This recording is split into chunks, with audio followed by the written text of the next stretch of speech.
A final world in the video game, or if not applicable, final level, is meant to be the most climactic and exciting part of the whole game. This is going to be a lasting impression on the whole experience, so it has to be done right, otherwise people are going to think the game is worse than it really is. I'm not talking about the ending to the game here. The final cutscene or story beat that actually can be so atrocious it makes the whole game worse as a result by retroactively ruining previous elements.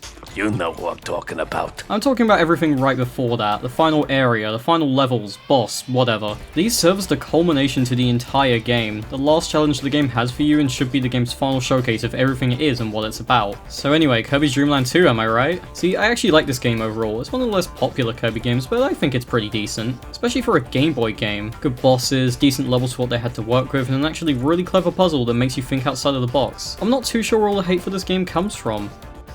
Oh wait. The final world, Dark Castle, is a complete and utter travesty. I, along with seemingly everyone else who's played it, completely despise this world. There's no better place to start dissecting why it's so bad than its first level. This world lures you in with a false sense of security, with its seemingly innocuous opening. Basic platforming very similar to what you're used to at this point. A very non-copyability focused room with inhaling enemies and spitting them back at new ones that appear. Simple, fast-paced stuff. Nothing to complain about here. Then immediately upon entering the second room, the level design goes from pretty standard to bottom of the barrel. I just want you to watch what happens here and see if you can spot what I mean.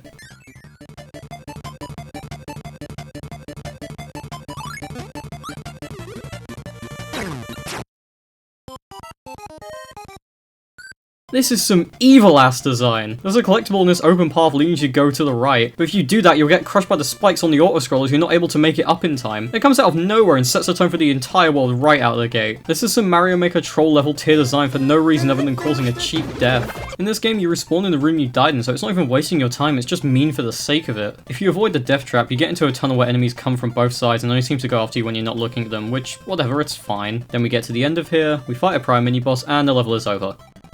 Oh, what, you thought there would be more to the level? This level, and pretty much all the levels in this world, are extremely short. The levels in this game already aren't very long, but these are pitiful in length. Level 2 opens up with an extremely short and relatively weak underwater section, followed up by a room where you can freely pick what ability you want. If you've played a Kirby game before, you probably assume this is gearing you up for a boss encounter or mini-boss of some kind, but that isn't what happens, as the next room is just some really basic platforming that you could handle just as easily without any of the abilities you were just offered. Then you go into this room where you get an animal buddy, followed up by a room with an obstacle which is entirely clearable by just holding right and nothing else. If you got kind like I did, you'll have to jump to have enough speed to not get hit, but this is still absolutely nothing. But Miss Willow! I hear none of you yell out. How can this be bad level design for a Game Boy game when it's on par with a game released in 2017?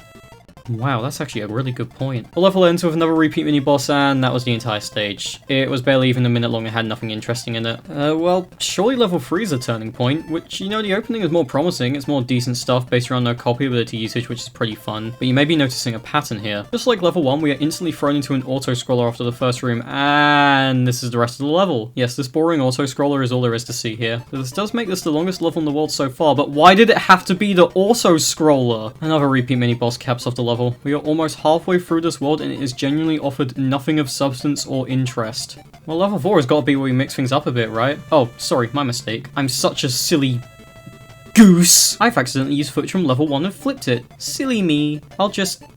Oh, this footage isn't flipped. Oh. Yes, level 4 is quite literally just the exact same level layout as level 1, but flipped and with some different enemies. Wow, how creative! This isn't an exaggeration or anything, it is identical. I don't think I've ever seen something quite like this. Absolutely peak laziness. The next room still has that awful auto-scroller that'll kill you if you don't go up immediately, and the hallway is at least different, but instead of being a fast-paced segment of quickly turning around back and forth to avoid being hit, it's just a bunch of enemies in a line with nothing of substance, so this level is actually somehow worse than it already was. Well, level 5 is... Oh, this is different. It's still opening similarly, but the layout is different here. Well, maybe. Never mind, the rest of the level is just copied again. The only change I can notice is that on this bridge section, we can't just hold a single direction to win since there are enemies in the way. That's pretty much it. Okay, you won't believe this, but level 6, right? It's level 3, but guess what? Flipped. There was just about the slightest bit of effort put into this one as they added wind that prevents you from going backwards in the opening segment. However, they also removed all the enemies, so if anything, this actually makes the segment worse as there's no enemies now, making it much less engaging and theoretically possible for you to just fly over the whole thing. This isn't something I should be able to do in one of the game's final challenges, much less the second to last level of a relatively difficult entry in this franchise. Well, I guess now we have to sit through that auto-scroller again.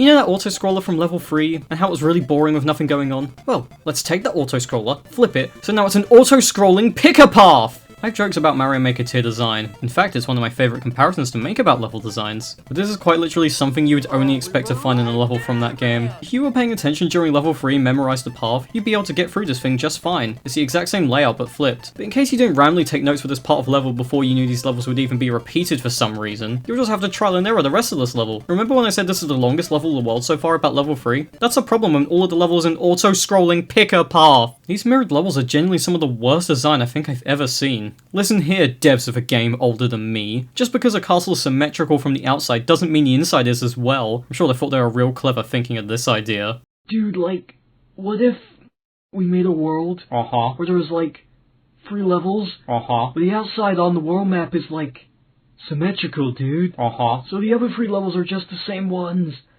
but, like, flipped. Dude, you're a genius.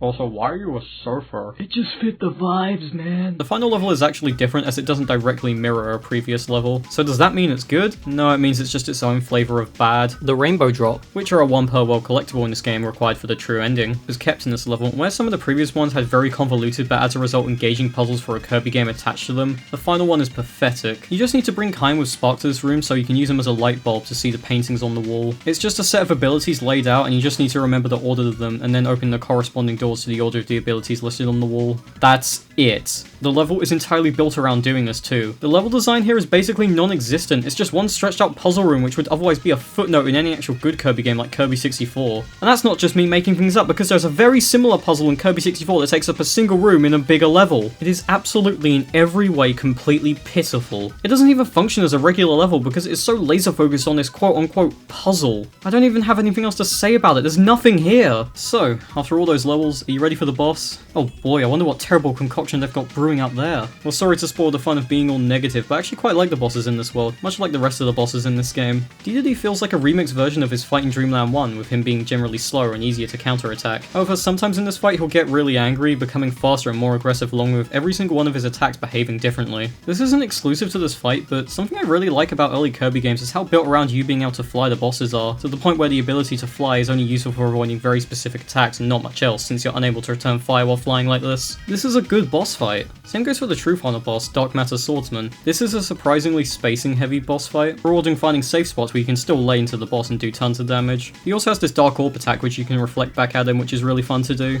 Despite him flying around, it's all in a set movement pattern, so it doesn't feel unfair when he does something and bashes into you. The second phase is also alright, even if I still don't know how to consistently dodge this lightning attack. You just have to be very careful dodging the boss here. I really do wish the rest of this world was on par with the quality of the bosses, because this could be a very good finale if so. Especially for a damn Game Boy game, like seriously, try playing 99% of the games on this thing without wanting to give up 5 minutes in. I genuinely hate Dark Castle, not even because it's unfair at points or has short levels, but because none of these levels are in any way actually interesting. There's nothing memorable, no really engaging platforming, extremely repetitive visuals and level layouts, puzzles that are completely boring and are just memory games, no interesting usage of the animal buddies. There's barely anything to talk about because of all the reasons I've covered. They're boring, lazy, uninspired, unmemorable, and serve as a pathetic send-off to the game. Well, that's all there is to pick apart here, aside from the boss, is almost all negative. It would have been better if all the levels were cut and the final world was just staging for the boss. That's how utterly worthless the levels in this world are. Which, if I'm saying that about the final world of a game which is meant to be one of the most important parts, to put it nicely, you completely fucked it.